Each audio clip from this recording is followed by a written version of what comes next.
నమస్తే welcome to Suman TV నేను మీ విష్ణు ప్రస్తుతంతో పాటు certified financial planner Ram Prasad గారు ఉన్నారు వారితో మాట్లాడదాం సార్ నమస్తే సార్ నమస్తే అండి విష్ణు గారు రామ్ ప్రసాద్ గారు ఎప్పటి నుంచో ఒక టాపిక్ గురించి మీతో డిస్కస్ చేద్దాం అనుకుంటున్నాను ఒక డిస్ట్రిక్ట్ హెడ్ క్వార్టర్స్లో కానీ ఒక టౌన్లో కానీ 30 నుంచి 40 వేల రూపాయల ఇన్కమ్ ఉన్న ఒక ఫ్యామిలీలో అంటే భర్త ఇన్కము అదేవిధంగా భార్య ఇన్కమ్ ఇద్దరు ఇన్కమ్ కలిపి ఒక 30 నుంచి 40 వేల రూపాయలు కానీ ఉంటే మరి వాళ్ళ ఉన్న టౌన్లో ఒక 30 లక్షల రూపాయలు ఖరీదు చేసే అపార్ట్మెంట్లో ఫ్లాట్ని కొనుగోలు చేయడానికి ఆ కుటుంబానికి సాధ్యపడుతుందంటారా?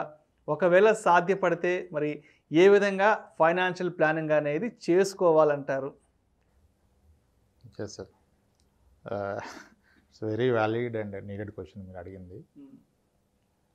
ఇన్కమ్ కనుక జాయింట్ ఇన్కమ్ సమ్వేర్ బిట్వీన్ 30 నుంచి 40 వేల మధ్యలో ఉన్నట్లయితే మీరు అన్నట్టుగా ఇప్పుడు డిస్ట్రిక్ట్ హెడ్ క్వార్టర్లో కూడా 30 లక్షలు లేనిది డబుల్ బెడ్రూమ్ ఫ్లాట్ రాదు.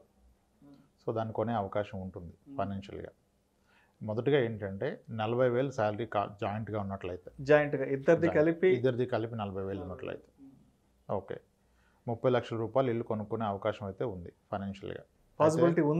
పాసిబిలిటీ ఖచ్చితంగా ఉంది. అయితే ఫస్ట్ ఇల్లు కొనాలా వద్దా? ఎస్. ఇప్పుడు ఇల్లు అందరూ కొనుక్కోవాలని ఉంటుంది కదా, అందరూ కొనుక్కోవాలి నిజానికి. అయితే అందరి పరిస్థితులు ఒకలాగా ఉండవు. ఓకే, ఇప్పుడు ఒకే వ్యక్తి 40,000 సంపాదిస్తే ఉన్న ఫైనాన్షియల్ స్ట్రెంత్, ఇద్దరు కలిపి 40,000 సంపాదిస్తే ఉన్న ఫైనాన్షియల్ స్ట్రెంత్లోనే డిఫరెన్స్ ఉంటుంది. అంటే ఒక ఇన్కమ్ మీద ఆధారపడిన వాళ్ళకి 2 ఇన్కమ్స్ ఉన్న వాళ్ళు స్ట్రాంగ్గా ఉంటారు.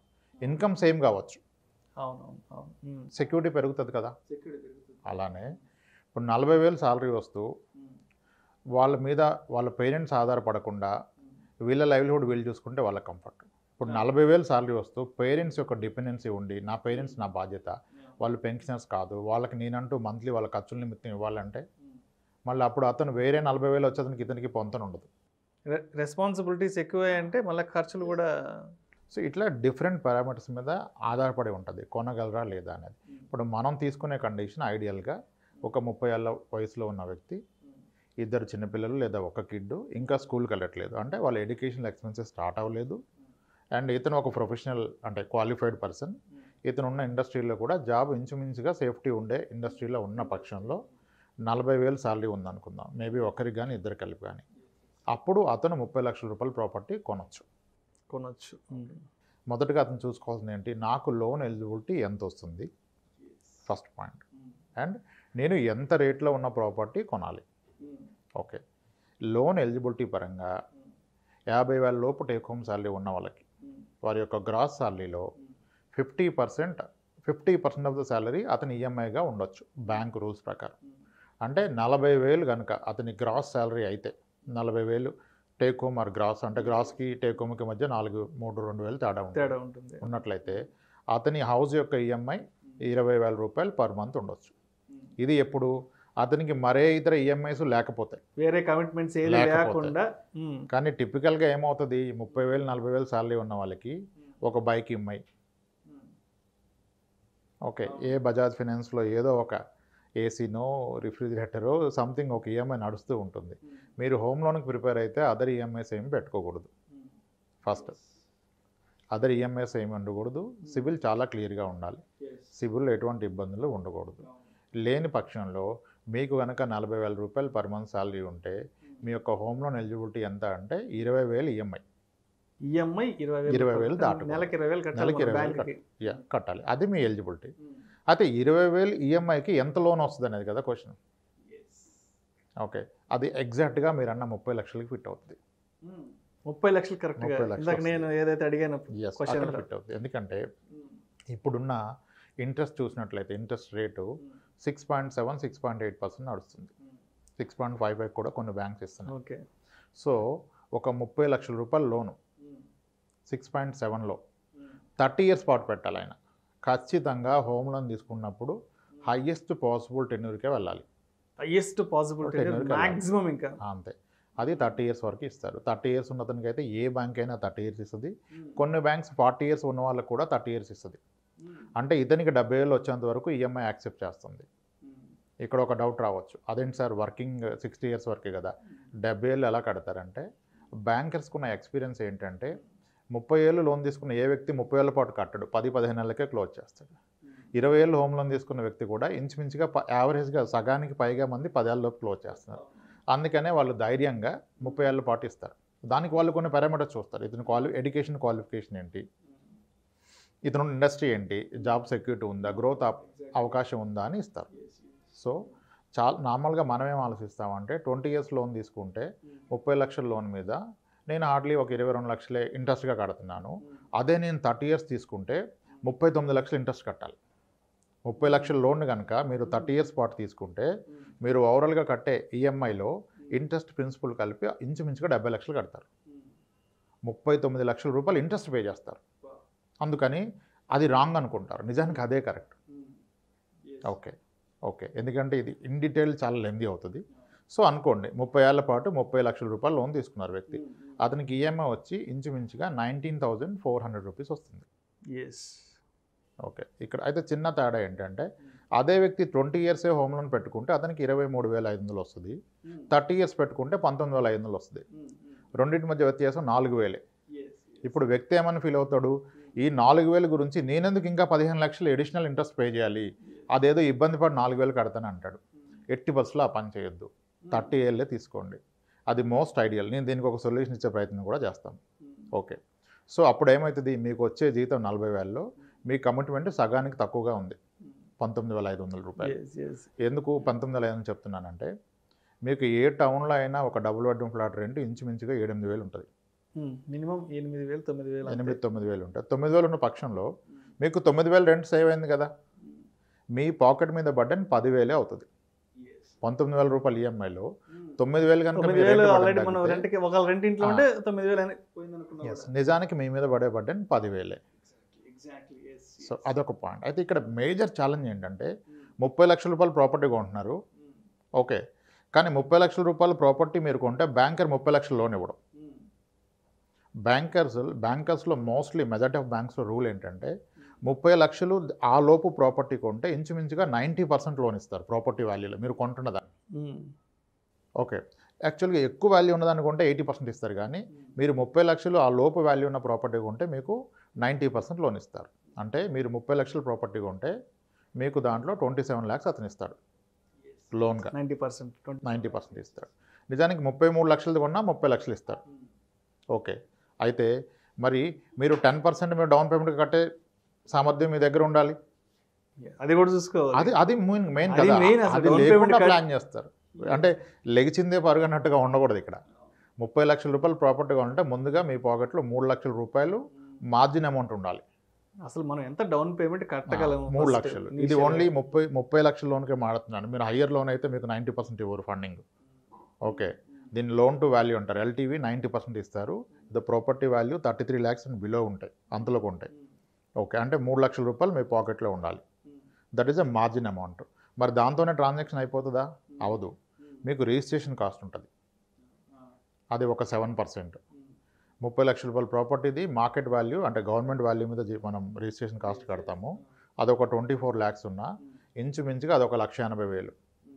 అంటే ఇది 3 లక్షలు, అది 2 లక్షలు వేసుకోండి, 5 లక్షల రూపాయలు. మరి 30 లక్షలు పెట్టి మీరు ఒక డబుల్ బెడ్రూమ్ ఫ్లాట్ కొంటే బిల్డర్ ఏమి మీకు అన్ని వుడ్ వర్క్ అంతా చేసేవారు కదా. అట్లీస్ట్ ఎంతో కొంత మీ పాకెట్ నుంచి తక్కువలో ముగించాలన్నా ఒక 1,00,000 రూపాయలు అవుతుంది. కిచెన్ వరకు సెల్ఫ్లు పోసుకుంటాను పైన పెడతానన్నా అంటే ఎంత లేదన్నా లోయర్ సైడ్ ఒక 6 లక్షల రూపాయలు చేతిలో లేకుండా 30 లక్షల రూపాయలు ఇల్లు కొనడం సాధ్యపడదు. సో కనీసం ఒక 6-7 లక్షల రూపాయలు క్యాష్ మన చేతిలో పెట్టుకొని మంచిది అంటారు లోన్ కోసం. అంటే నా సజెషన్ ఒకటి, 30 లక్షల రూపాయలు ఇల్లు కొని నెలకి 20,000 రూపాయలు కమిట్మెంట్ పెట్టుకునే ముందుగా నెలకి 20,000 పక్కన ఏ ఆర్డీలోనో పెట్టే ప్రయత్నం చేయండి. ఆ పెట్టి దాని ద్వారా ఈ 6 లక్షల రూపాయలు కూడబెట్టండి. అంటే ఒక 30 నెలల పాటు నెలకి 20,000 రికరింగ్ డిపాజిట్లో పెట్టినట్లయితే మీకు ఒక 6 లక్షలు అవుతుంది కదా, వడ్డీ కాకుండా అసలే. అంటే అది దానికి సరిపోద్ది. ఇంకోటి ఏంటి, ఈ క్రమంలో మీరు నెలకి 20 లక్షలు పెట్టగలరన్న ధైర్యం మీకు వస్తుంది. ఓకే, అప్పుడు వెళ్తే మీకు ఫర్దర్ లైఫ్లో ఏం బర్డెన్ కాదు, ఇంకా కంఫర్ట్ అవుద్ది. ఇన్నాళ్ళు మీరు రెంట్ పే చేస్తూ 20,000 పక్కన పెట్టారు, ఇప్పుడు రెంట్ తగ్గిపోయింది, మీరు 19,000 కడుతున్నారంటే నిజానికి 10,000. ముందుగా అలా ప్లాన్ చేసుకోవాలి. చాలామంది ఇక్కడే ఆగిపోతారు. ఈ 5-6 లక్షల రూపాయలు అనేది చిన్న విషయం కాదు. It again depends. కొన్ని ప్రొఫెషన్స్లో పేరెంట్స్, రిటైర్డ్ పెన్షనర్స్ వాళ్ళు హెల్ప్ చేస్తారు, మరి అందరికీ చేయరు కదా. కాబట్టి అందరూ 40,000 ఉన్న ప్రతి ఒక్కరు ఇల్లు కొనగలరా? కొనలేరు. ఓకే, ఇది ఫస్ట్ థింగ్. అయితే నౌ కమింగ్ టు సొల్యూషన్ ఏంటంటే, దీన్ని చాలా బెటర్ వేలో చేయాలంటే 20 సంవత్సరాల పాటు కనుక లోన్ తీసుకుంటే మీకు 23 నుంచి 24,000 రూపాయలు ఈఎంఐ వస్తున్నప్పుడు 30 ఇయర్స్ పాటు తీసుకోండి, 19,400 పడుతుంది. అప్పుడు రెండింటి మధ్య డిఫరెన్స్ ఎంత? 30 ఇయర్స్ ఈఎంఐకి 20 ఇయర్స్ ఈఎంఐకి మధ్య వ్యత్యాసం మీకు 4,000 రూపాయలు. ఈ 4,000 రూపాయలని మ్యూచువల్ ఫండ్లో ఒక ఎస్ఐపిలో పెట్టండి. అంటే మీరు ఎలా కన్సిడర్ చేసుకోవాలి? వ్యక్తి నేను 20 ఏళ్ళు తీసుకున్నాను అనుకోండి, 20,000 తీసుకుంటే ఎలాగో 24,000 కడుతున్నారు కదా, ఇప్పుడు 30 ఏళ్ళు తీసుకోండి, 24,000 కడుతున్నాను అనుకోని 19,500 ఏమో లోన్ కట్టండి బ్యాంకర్కి, మిగిలిన 4,000 ఎస్ఐపిలో పెట్టండి. ఇప్పుడు చూడండి ఏం జరుగుతుందో. ఒక 10 ఏళ్ళు గడిచింది, 10 ఏళ్ళ తర్వాత కూడా మీ హోమ్ లోన్ అవుట్ స్టాండింగ్ ఇంకా 26 లక్షలు ఉంటుంది. మొదటి 10 ఏళ్ళలో మీరు ఎంత కట్టినా వాడు 4 లక్షలు తగ్గిస్తారు హోమ్ లోన్ క్యాలిక్యులేషన్ ప్రకారం. కానీ మీరు మ్యూచువల్ ఫండ్లో అప్పటి వరకు ఇయర్లీ ఒక 48,000 పెడుతున్నారు కదా, 4.8 lakhs పెట్టారు కదా 10 yearsలో. దాని విలువ ఒకవేళ 15% కనుక మీకు రిటర్న్ వచ్చినట్లయితే ఇది 10 లక్షలు అవుతుంది. ఫస్ట్ థింగ్ ఏంటి, మీ కార్ లోన్ ఇంకా నడుస్తుంది, అవుట్ స్టాండింగ్ ఉంది, మంత్లీ 20,000 కమిట్మెంట్ ఉంది, కానీ మీ మ్యూచువల్ ఫండ్లో 10 లక్షలు మీకు అవైలబుల్ ఉన్నాయి. మీరు కనుక ప్రైవేట్ సెక్టర్ ఎంప్లాయ్ అయితే ఇది మీకు చాలా ధైర్యాన్ని ఇస్తుంది. రేపు ఏ రోజు ఇబ్బంది వచ్చినా ఈ 10 లక్షల నుంచి మీరు ఎంత మొత్తం అన్నా తీసుకోవచ్చు. అంటే ఈ 10 లక్షలతో మీ ఇంటి లోను ప్లస్ మీ ఫ్యామిలీ ఖర్చులు మీరు భరాయించగలుగుతారు ఒక 2-3 ఏళ్ల పాటు. అంటే చాలా ధైర్యం వస్తుంది. ఓకే, ఇది 10 ఏళ్ల స్టోరీ. అదే 15 ఏళ్ల తర్వాత చూస్తే మీరు నెలకి 4,000 ఎస్ఐపి పెట్టిన దాని యొక్క విలువ ఇంచుమించుగా 24 లక్షలు అవుతుంది. కానీ 15 ఏళ్ల తర్వాత మీ హోమ్ లోన్ అవుట్ స్టాండింగ్ 20 లక్షలు 21 లక్షే ఉంటుంది. అంటే నిజానికి ఈ 4,000 మ్యూచువల్ ఫండ్స్లో పెట్టడం వలన ఆ రోజు కావాలంటే మీరు హోమ్ లోన్ క్లోజ్ చేయొచ్చు. మీకు అర్థమైంది కదా. అంటే సేమ్ మీరు 20 ఏళ్ళకి కడుతున్న 24,000 మీ కమిట్మెంట్, దాన్ని ఒక 4,000 ఎస్ఐపి, రిమైనింగ్ నేమో 30 ఇయర్స్ పాటుగా ఈఎంఐ కట్టినట్లయితే 15 ఏళ్ల తర్వాత మీ మ్యూచువల్ ఫండ్ వాల్యూ 15% రిటర్న్ ఇచ్చినట్లయితే అది 25 lakhs అవుతుంది. కానీ 15 ఏళ్ల తర్వాత మీ లోన్ అవుట్ స్టాండింగ్ 21 lakhs ఉంది. సో ఇది క్లియర్ చేస్తే కూడా మీ పాకెట్లో 4-5 lakhs ఉంటుంది. ఇది 15 ఏళ్ల స్టోరీ. అంటే నిజానికి 15 ఏళ్ళకి మీ హోమ్ లోన్ క్లోజ్ అయిపోతుంది. అండ్ 10 ఏళ్ల తర్వాత నుంచి ప్రతిరోజు మీరు ధైర్యంగా ఉండొచ్చు. ఇక్కడ ఇది కడుతున్నారు కానీ జాబ్లో ఏం అన్సర్టెనిటీ ఉన్నా మీ మ్యూచువల్ ఫండ్ లాంటి మీకు కార్పస్ అవైలబుల్గా ఉంది తీసుకోవడానికి. ఇది 15 ఏళ్ళకి. అదే మీరు 20 ఏళ్ళు కొనసాగించినట్టయితే 20 ఏళ్ల తర్వాత మీ హోమ్ లోన్ అవుట్ స్టాండింగ్ 16 లక్షలకి 15 లక్షలకు వచ్చేస్తుంది. 20 ఏళ్ల తర్వాత మీ మ్యూచువల్ ఫండ్లో అక్యుములేట్ అయిన అమౌంట్ 50 లక్షలు దాటిపోతుంది. ఓకే, అలా 25 ఏళ్ళకి వెళ్తే మీ మ్యూచువల్ ఫండ్ అమౌంట్ 1,11,00,000 అవుతుంది. మీ లోన్ అవుట్ స్టాండింగ్ 6 lakhs ఉంటుంది. 30 ఏళ్ల పాటు కనుక మీరు 4,000 రూపాయలు ఎస్ఐపిని హైపోతికల్గా ఒక 15% రిటర్న్ క్యాలిక్యులేట్ చేస్తే మీకు అక్యుములేట్ అయ్యే కార్పస్ 2 కోట్ల రూపాయలు. 2 కోట్ల రూపాయలు అంటే ఆ 2 కోట్లని మీరు కావాలంటే మళ్ళీ మీ రిటైర్మెంట్ కార్పస్ కింద వాడుకోవచ్చు. అంటే పూర్తిగా రిటైర్మెంట్కి సరిపోద్దని చెప్పను. ఓకే, ఫస్ట్ ఏంటి, ఇనిషియల్గా మనం లోన్ కొనగానే మన మీద వస్తున్న బర్డెన్ని తగ్గించుకోవాలి. ఎందుకంటే హోమ్ లోన్ కొన్నామని మన బాధ్యతలు ఏం పెరగకుండా ఉండవు. హోమ్ లోన్ కొన్నప్పుడు ఒక కిడ్ ఉంటాడు, నెక్స్ట్ ఇంకో కిడ్ వస్తే కరెక్ట్. హోమ్ లోన్ కొన్నప్పుడు కిడ్స్ 2 years, మరి 4 years పోతే వీళ్ళ ఎడ్యుకేషన్ స్టార్ట్ అవుద్ది. మీ శాలరీ ఒక 10,000 పెరిగిన నెలకి వీళ్ళ ఎడ్యుకేషన్ నెలకి 10,000 వచ్చేస్తుంది 2 kids ఉంటే. సో కాబట్టి హోమ్ లోన్ని బర్డెన్ కాకుండా చూసుకోండి.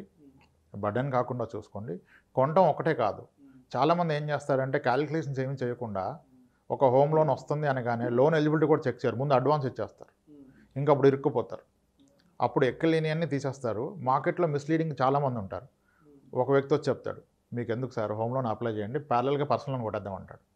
బ్యాంకర్ని మోసం చేయడం పెద్ద పని కాదు. అంటే 2 ప్యారల్గా ప్రాసెస్ ఆయనకి యాక్చువల్గా ఎలిజిబిలిటీ ఉంటుంది. హోమ్ లోన్ తీసుకుంటే పర్సనల్ లోన్ రాదు. కానీ చాలామంది ఏం చేస్తారంటే, చాలా కేసులు నేను అబ్జర్వ్ చేశాను, అందుకని చెప్తున్నాను. హోమ్ లోన్ ఈ 30 లక్షలు ప్రాసెస్ అయ్యే టైంలోనే ఇతను ప్యారల్గా ఇంకొక బ్యాంకులో 5 లక్షల రూపాయలు పర్సనల్ లోన్ తీసుకుంటాడు. అప్పుడు ఏమైంది, 5 లక్షలు వచ్చింది నిజానికి, హోమ్ లోన్ వచ్చేసింది. ఇక్కడ 20,000 కట్టాలి, ఆ 5 లక్షలకేమో ఆయన 10,000 అక్కడ కట్టాలి ఈఎంఐ. మరి 32,000 వెళ్ళిపోతే 40,000 దానికి కానీ ఇంకా క్రెడిట్ కార్డ్స్ అప్పులు అన్నీ మొదలు పెడతారు. అప్పుడు అది హోమ్ ఆయనకి అసెట్ అవ్వదు, బర్డెన్ అయిపోతుంది. సో హోమ్ లోన్ని చాలా క్యాలిక్యులేటివ్గా ప్రిపేర్డ్గా, హోమ్ లోన్ అంటే ఇలా అనుకోని అలా కొనకూడదు, దానికి ప్రిపేర్ అవ్వాలి. 5.5 నుంచి 6 లక్షల రూపాయలు చేతులు లేని పక్షంలో 30 లక్షల రూపాయలు ఇల్లు కొనలేరు. 30 లక్షలు ఇల్లు కొని దాంట్లో ఒక 29 లక్షలు లేదా 27 లక్షలు లోన్ తీసుకుంటే మీ ఈఎంఐ 18 నుంచి 19 మధ్యలో ఉంటుంది. 30 years పెట్టుకోవాలి. ఎవరైనా సరే ప్రైవేట్ సెక్టర్ ఎంప్లాయ్ అతని లోన్ని మ్యాక్సిమం పాసిబుల్ టెన్యూర్ పెట్టుకోవాలి. అందరూ అనుకునేది ఏంటంటే ఇంతకాలం ఇంతెందుకు కడతానని. అసలు ఒక్క లాజిక్ ఆలోచించండి. మీరు 30 లక్షలు లోన్ తీసుకుంటే మీరు కట్టే ఈఎంఐ 19,500. అది బోత్ ప్రిన్సిపల్ అండ్ ఇంట్రెస్ట్. అసలు ఎవరైనా 30 లక్షలు ఇస్తారా నెలకి 20,000 వడ్డీ ఇస్తానంటే? అంత అవకాశం ఉన్నప్పుడు దాన్ని మీరు ఉంచుకోండి. అది మంచి అప్పు. దాన్ని ఉంచుకొని ఆ ఎక్సెస్ అమౌంట్ని ప్రాపర్గా ఇన్వెస్ట్ చేస్తే మీకు కూడా లైఫ్లో కాన్ఫిడెన్స్ బిల్డ్ అవుతుంది. ప్యారలల్గా నాకంటూ ఒక అసెట్ ఉంది అని ఆ విధంగా ప్లాన్ చేసుకోవచ్చు సార్. సో ఏదైనా సరే ఒక ప్రాపర్ ఫైనాన్షియల్ ప్లానింగ్ ఉండాలంటారు. ఒక ఫైనాన్షియల్ అడ్వైజర్ యొక్క వాళ్ళ సజెషన్స్ సలహాలు కూడా తప్పనిసరిగా తీసుకోవాలి కూడా. ఒక క్యాష్ ఫ్లో డిజైన్ చేసుకోవాలి. క్యాష్ ఫ్లో డిజైన్ చేసుకోవాలి. మన ఇన్కమ్ ఎలా పెరుగుతుంది, మన ఖర్చులు ఎలా పెరుగుతాయి, దాని నుంచి నేను హోమ్ లోన్ బేర్ చేయగలనా. ఇన్ కేస్ ఇన్ బిట్వీన్ 6 ఇయర్స్కో 8 ఇయర్స్కో 10 ఇయర్స్కో ఏ రీజన్ వల్ల నా ఇన్కమ్ ఆగిపోతే, నా జాబ్లో గ్యాప్ వస్తే ఎలా చేయాలి అనేది ముందుగా ఆలోచించుకుంటే హోమ్ తీసుకున్నాం కూడా మీరు ప్రశాంతంగా పడుకోవచ్చు. ఆ తీసుకొని టెన్షన్ పడిపోకూడదు కదా రోజు. ఆ ఇంట్లో కూడా ప్రశాంతంగా నిద్ర పడుతుంది. Thank you sir, thank you so much. ఒక డిస్ట్రిక్ట్ హెడ్ క్వార్టర్స్లో కానీ ఒక టౌన్లో కానీ 30 నుంచి 40 వేల రూపాయల ఇన్కమ్ ఉన్న ఫ్యామిలీలో మరి ఒక 30 లక్షల రూపాయలు ఖరీదు చేసే అపార్ట్మెంట్లో ఫ్లాట్ని ఏ విధంగా కొనుగోలు చేయవచ్చు అనే అంశం గురించి ప్రేక్షకులకు మేము విశ్లేషణ ద్వారా చాలా అద్భుతంగా వివరించారు sir. Thank you so much sir. ఇలాంటి మరిన్ని ఇంట్రెస్టింగ్ వీడియోస్ వాల్యుబుల్ ఇన్ఫర్మేషన్ కోసం వెంటనే మా Suman TV money channel subscribe చేయండి, లైక్ చేయండి, షేర్ చేయండి. అదేవిధంగా మీ అభిప్రాయాలను వీడియోస్ కింద కామెంట్స్ రూపంలో మాకు తెలియచేయండి. This is Vishnu signing off.